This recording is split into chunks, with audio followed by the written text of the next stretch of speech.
Here's your money briefing for Friday, June 2nd. I'm J.R. Whalen for the Wall Street Journal. Among the items that parents pass down to their children is the family home, but that often comes with emotional and financial questions. Wall Street Journal personal finance reporter Veronica Dagher joins us to discuss.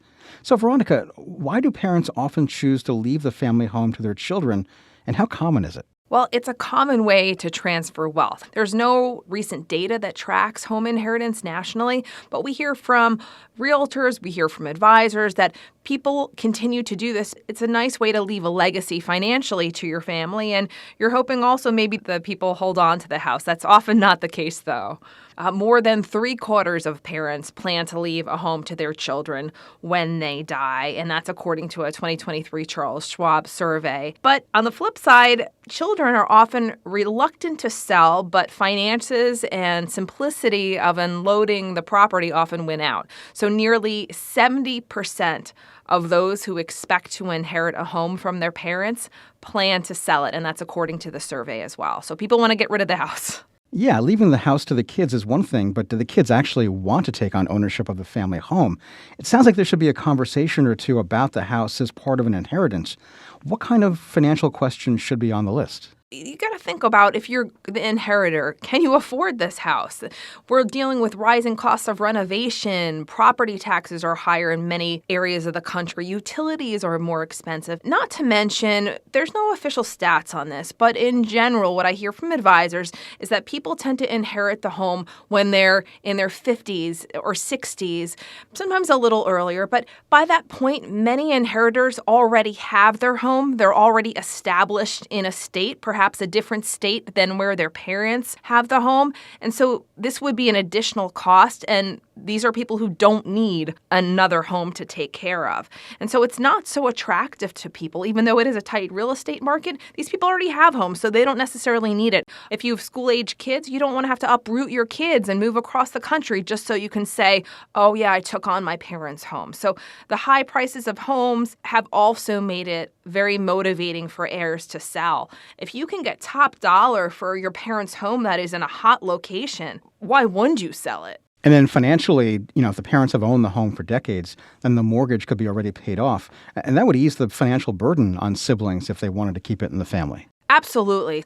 However, there's still the financial upkeep of that, right? Even though the mortgage is paid, you still have to pay those property taxes. Those aren't going away.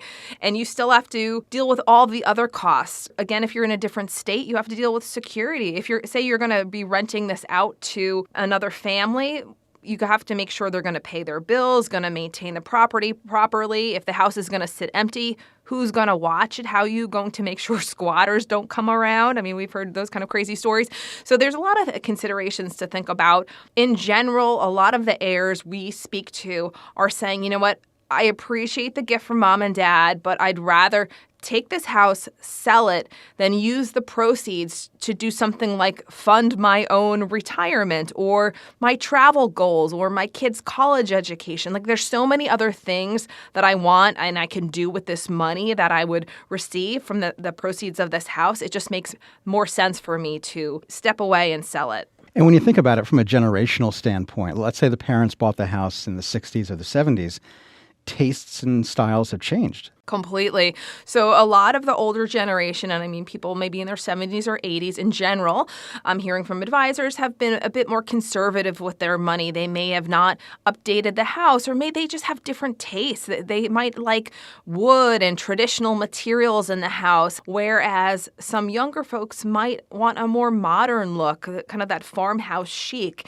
that their parents may not have. And so if you think about the different styles of the house, to update a house to your own taste, that costs a good deal of money. So the interest of heirs to do that is also very low. Why not just buy a newer house that might be easier to maintain, also might be cheaper to insure?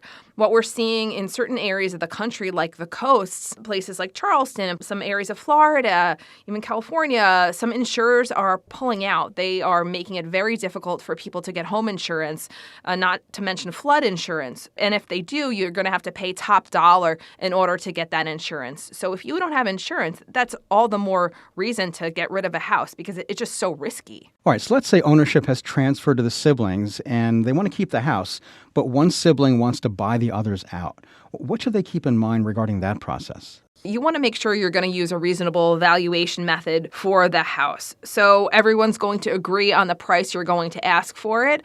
And if you're buying out your siblings, are they okay with that price? Don't expect to be able to get an under the market price from your siblings because at the end of the day, they want that money. They want to get the top dollar for that house most likely. And so if you want to avoid hard feelings, you need to think about a fair price for that house. And you can use the value reported on the estate tax return if it's recent, or you might want to obtain a few appraisals, use an average. Also, you need to make sure that you're not getting in over your head financially because mortgage rates, as we know, they're hovering around 7% right now. And so if you're making a decision to buy out your siblings just because you want to be the one to carry on the family tradition, but that's going to bury you financially, it's going to put you in a lot of stress and mess up your future financial goals. It's just making a financial decision based on emotions or to please what you think your mom and dad would want you to do or carry on some legacy that isn't good for your finances could really backfire on you. That's Wall Street Journal personal finance reporter Veronica Dagher. And that's it for your Money Briefing this week. Our supervising producer is Melanie Roy, and our executive producer is Chris Zinsley. I'm your host, J.R. Whalen. Thanks for listening, and have a great weekend.